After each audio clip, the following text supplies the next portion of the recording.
আজকের বিকেলটা ছিল ভীষণ সুন্দর।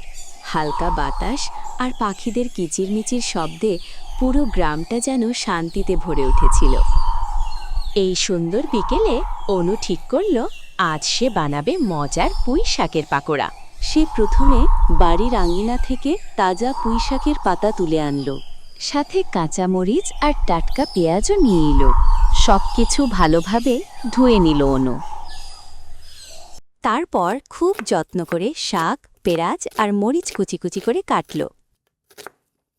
একটি বড় বাটিতে সব উপকরণ নিয়ে তাতে লবণ, মশলা, বেসন আর চালের গুঁড়া মিশিয়ে সুন্দর একটি মিশ্রণ তৈরি করল।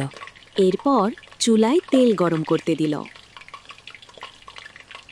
গরম তেলের মধ্যে গোল গোল করে পাকোড়ার মিশ্রণ ছেড়ে দিল অনু।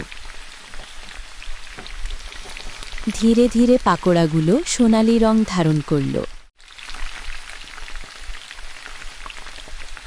একটি ঝুড়িতে সুন্দর করে পাকোড়াগুলো সাজিয়ে নিল অনু। চারদিকে ছড়িয়ে পড়ল গরম গরম পাকোড়ার দারুণ গন্ধ।